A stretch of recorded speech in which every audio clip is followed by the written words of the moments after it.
we're talking about the history of humanity and how we have been influenced. And it's like we deserve to know that, and we deserve the technologies that are being suppressed. We're being exposed to only so much information. We're not being fully educated. There's a difference. What percentage of UAP sightings, in your belief, go unreported by our pilots? I would estimate we're somewhere near 5% reporting, perhaps 5% reporting. If there isn't anything, then why the push to cover it up? We must guard against the acquisition of unwarranted influence, whether sought or unsought, by the military-industrial complex. By then, I had already accepted this new paradigm of there being, as Senator Inouye said, and I'm quoting, there's a secret government with its own Air Force, its own Navy, its own fundraising mechanism, and the ability to pursue its own ideas of the national interest, free from all checks and balances, and free from the law itself. Free from the law itself. Free from the law itself.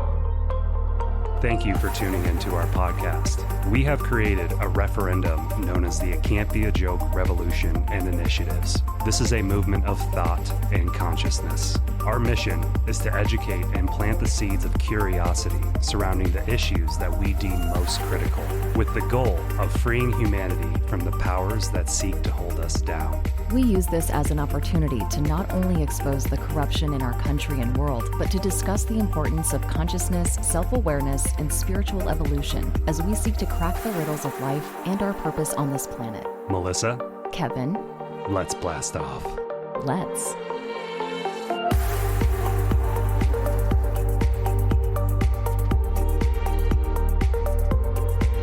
Welcome back, everybody, for another exciting episode from It Can't Be a Joke.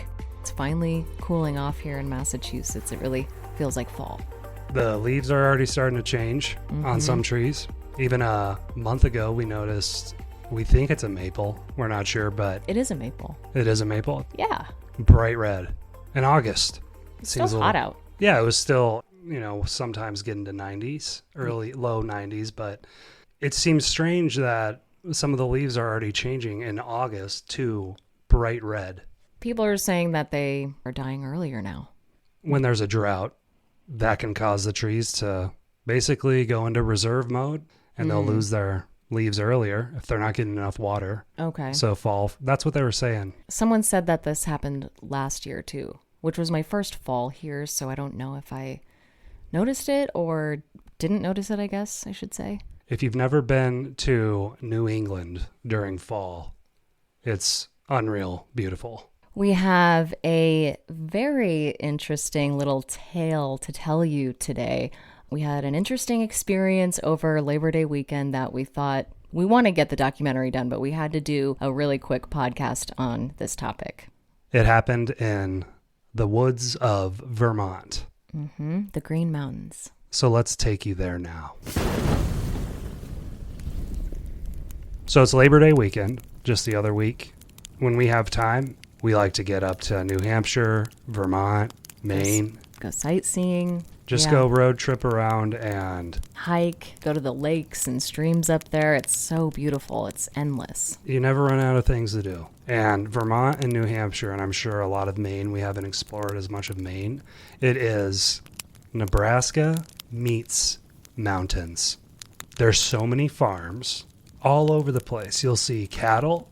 You'll see cornfields some places. You'll see beet fields. Yeah, we discovered how incredibly remote the whole state is. It's not, compared to even New Hampshire, there's more little towns and cities where Vermont is just, the whole state is remote. It's so cool. We discovered a new small town called Brandon and made a new friend there, Ed. Yeah, shout out to Ed. And his wife. Yeah, they live on a really cool street in downtown Brandon where the houses, they're all old brick houses. Some of them are that Victorian style that are painted with these vibrant colors, and it's a really cool little town.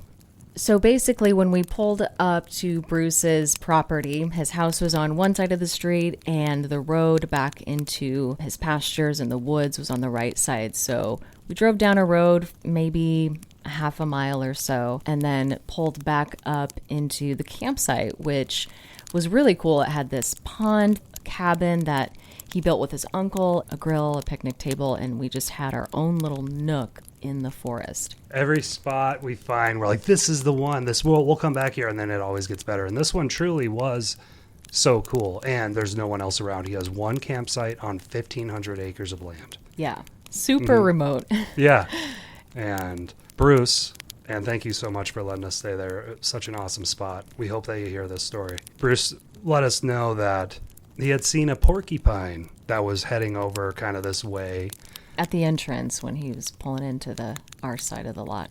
And so just wanted to let us know, because the dogs are running around, that there's a porcupine around. So, yeah, we thanked him, and good to know. We'll keep the dogs closer. Yeah, definitely. Knowing that, because we've all seen Homeward Bound, and you don't want your dog to get in touch with a porcupine. We were aware we were out in the woods, so we kept him close and had a good first day there. We went sightseeing. By the time we got back to the campsite, it was dark, and we grilled, hung out, did some stargazing, went to bed because we were tired, and got up super early the next day.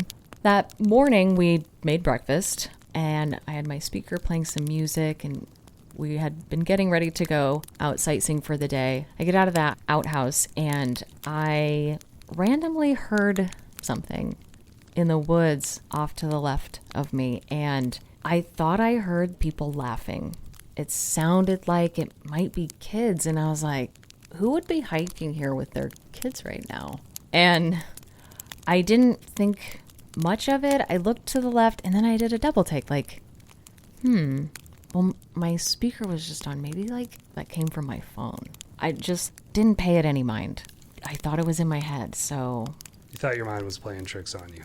I did. Mm-hmm. And we do that all the time. Everybody. You hear something, or you think you see something, and my eyes are playing tricks on me, or my mind's playing tricks on me. Mm-hmm. But what if all those coincidences and all those weird scenarios, what if even just half or a quarter were indeed something paranormal or strange? So it's the next day, or later on that day, and it's nighttime. I don't know about this story, what happened with you. So we did more stargazing that night, but it's late now. We're packing up. We're going to bed. Melissa and the dogs are in the cabin. I'm walking across the lot to go pick up a tiki torch and put it out. When I'm getting the tiki torch, I hear what sounded like laughing in the woods, and it's pitch black out. There's no light, and we're remote. 1,500 acres of land. We're in the wilderness. There's nothing around, and it's remote up there. And I thought I heard laughing. So I looked over. It's pitch black. I couldn't see anything. I'm like, okay. And I double taked. Same thing that Melissa did. I looked back over, and nothing. Now I'm just kind of a little weirded out, but I'm like, my mind's playing tricks on me. My ears are playing tricks on me. Whatever. I'm going to get back to the cabin, though. And I'm going to walk a little bit faster than I normally do with my chill walk. Yeah. And so I got back into the cabin. I lowered the windows down. The night before, when I went out, I thought I was hearing some stuff in the woods, too. And I was creeped out. I got done as fast as possible. Got back inside. Okay. I'm safe again. But there was something creepy at night that I noticed the night before. It's strange. And I'm just remembering the owl sound we heard that night because we were grilling. It was pitch dark when we heard the owl. Yeah. I asked you what it was. I wasn't quite sure. It didn't sound like owls that we usually hear, like in our woods. Or if I hadn't heard something similar like that 2 years before, I would have been way more freaked out. Yeah. It's not a normal sounding owl hooting, and it's one of those screecher owls. It's one of those messed up. They sound terrifying owls. And I just remember when I was a senior in high school, there was a screecher owl outside my window, and I heard something, and then I opened my window to look, and it was just a screecher owl, and it started screaming at me and scared me. But a couple hours before I heard the laughing, we heard that owl, or whatever it was, doing its screech. I'm not even going to try to imitate it. It sounded kind of like this.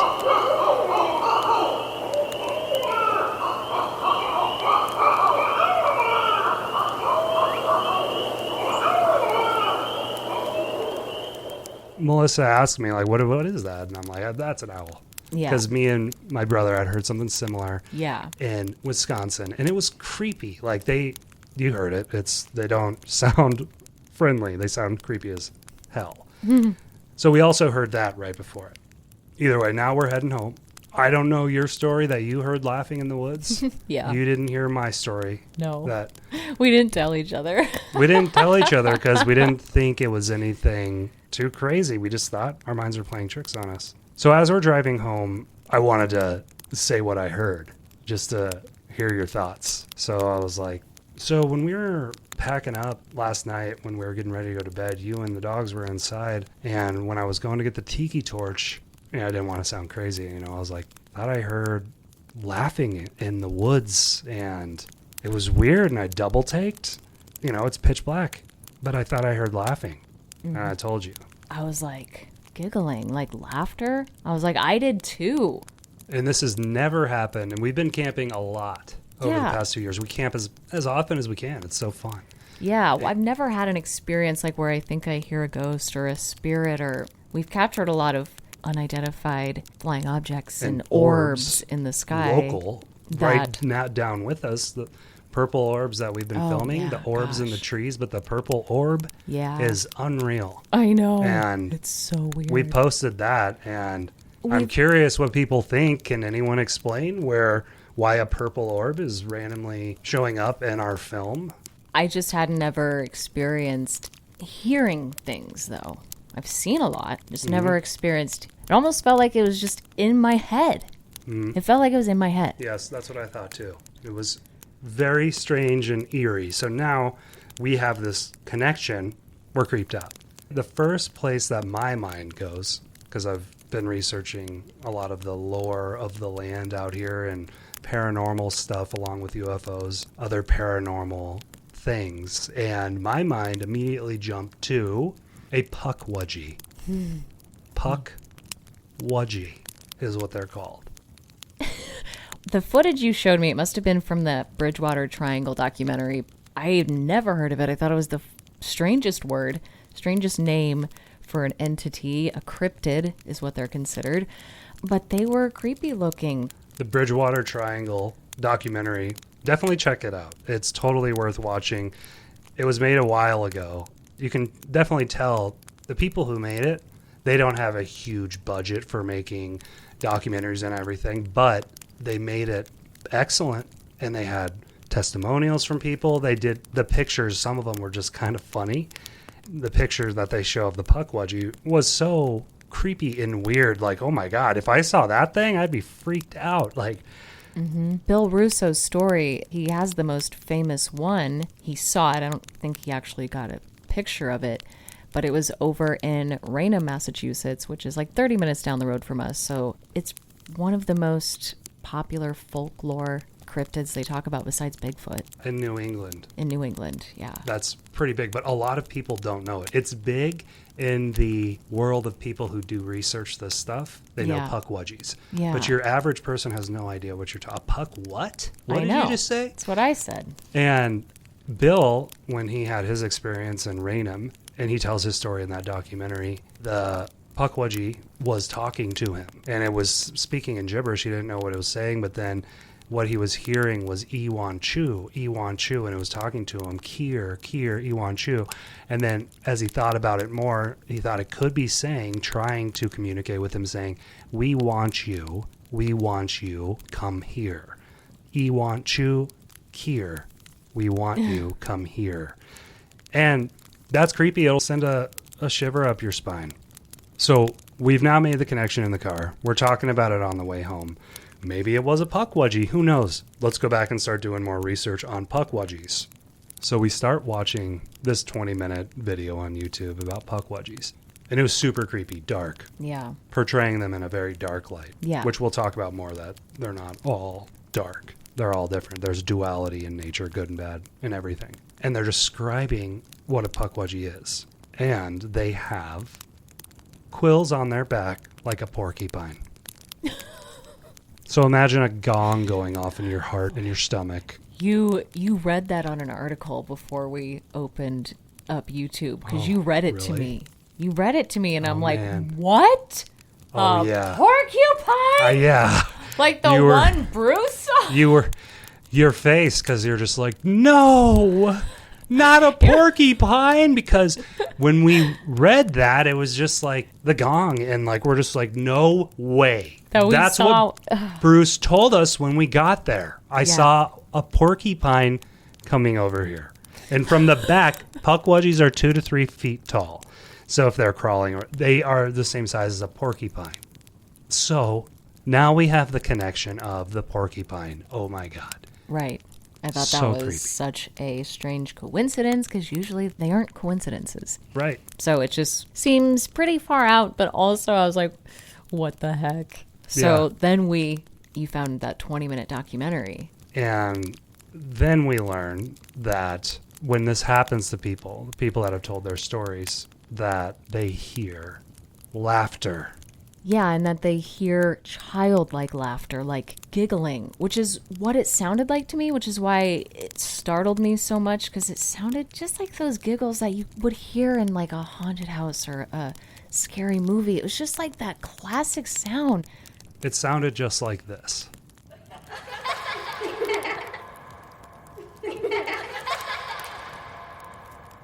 Would you be creeped out if you heard that in the woods? Some describe them as having childlike energy.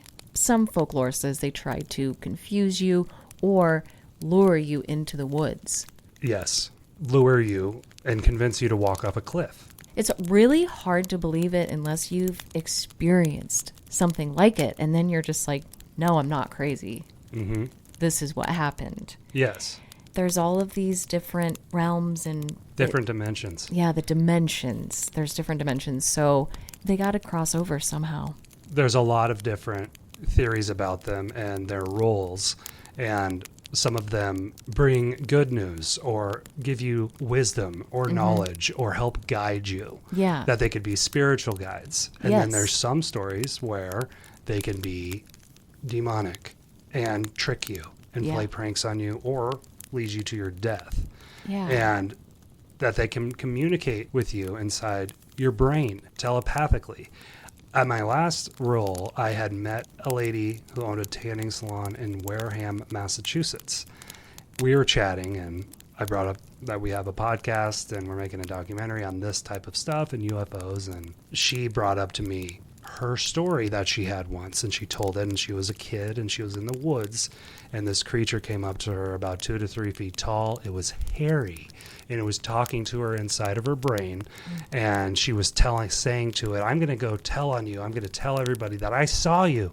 And the creature told her that they're not going to believe you in her head. And I think I asked her if it was hairy, and she's like, yes. And I'm like, what you saw, I believe, was a Pukwudgie. This was months ago before we've had our experience. She said, a Pukwudgie, a what? I'm like, yes, exactly. And then I pulled up some stuff on the phone and was showing it. She's like, oh my God, that's it. Oh my gosh. She's like, that's it. Really? And yes, we need to go stop there and see if she wants to maybe do a part 2. Yeah. So there's that connection, and it's so creepy and weird. But the different stories on duality, good and bad, that some are good and bring wisdom and knowledge, and then there's the bad ones that do that, and they come at different times, and it's just so strange. Every civilization and culture around the world all have their short people stories. There's Wampanoag folklore. There's the Ojibwe tribe. They all have slightly different terms for Pukwudgie, but it basically translates to small man of the forest. Mm-hmm. So Yes. we can correlate this to, let's go to Ireland. Leprechauns. Leprechauns are attributed to goodwill for the most part. And that if you ever do get to the end of the rainbow with it and find the pot of gold, that leprechaun will give you a lesson on greed and all this stuff. It's really interesting looking into it. And they take on the image of that culture. So that's why you see the leprechaun looking like the leprechaun and the Irish, little tiny Irishman. Mm-hmm. And we wanted to know more. And we thought the best way to figure it out was, let's go talk to people from the Wampanoag tribe. That's the main tribe from where we are in the South Shore. They have museums in Mashpee and then in Plymouth. So the next day we booked it down to Mashpee. Yeah. The museum was closed. I called the Wampanoag Tribal Council. I filled them in on what we went through and that we had a weird experience, and we wanted to chat with someone there who knows stories about the folklore and the history of the Wampanoag, and we'd want to chat. He goes, "Oh no, I don't want to do that." I'm like, "Okay, no problem." So we flew down to the Plymouth and Patuxent Museum, which is the original rendition of where the settlers landed, the Mayflower, the Pilgrims, and the Wampanoag, and that there's Wampanoag natives, and that there's Wampanoag Native Americans that work there, and that I called and chatted with some people on the phone. It sounded like, yeah, I could stop by. So we went there, chatted with some people. The first guy had told me, isn't that what parents tell their kids so they be good? You know, so he had one rendition that he was brought up with that was probably like, oh, you don't want a Pukwudgie to come get you. Yeah. The girl that I was talking to she was saying there's a lot of misconceptions about Pukwudgies. We know them as just short people, small people, and that's their story. And I went on to talk about what we found online was that the Wampanoag were initially friendly with the Pukwudgies. They had good relationships. But then jealousy formed when the Wampanoag people started idolizing Mashop, who was a mythical giant. They say mythical, but we've been doing a lot of research on giants. If you haven't listened to our Book of Enoch episode and Book of Giants episode, you should go back and listen to that. Here's that recurring theme of giants in our history. We believe that there's a very, very great chance that those were indeed real.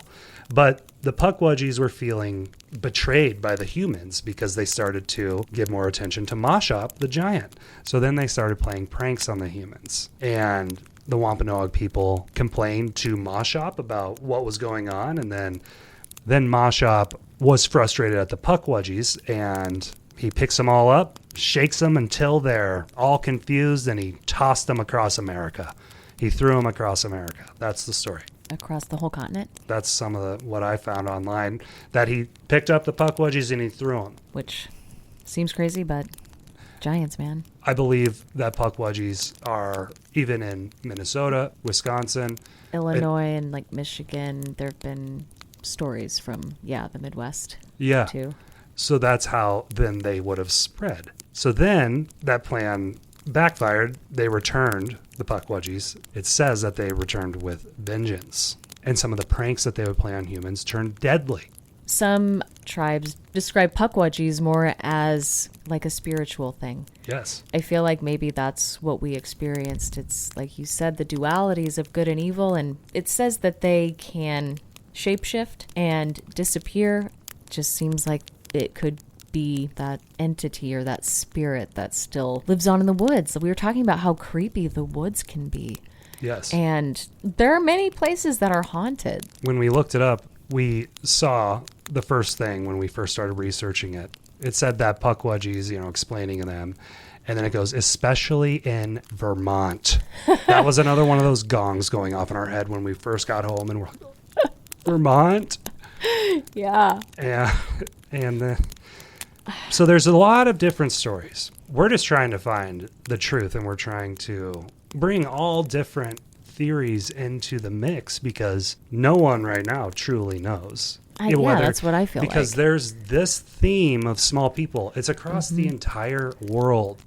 The small people aren't just for Ireland and leprechauns or Pukwudgies in the Wampanoag tribe or elves or the Nordic elf people who sound really sweet. They're blue, apparently. And gargoyles. They've been depicted on old world buildings. There's definitely something to it. The legend ends with Pukwudgie's relationship got bad. Children began getting kidnapped.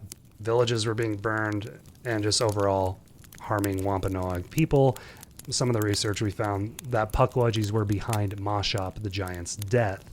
Before that happened, instead of dealing with the Pukwudgies himself, he sent his 5 sons, the Nephilim's sons.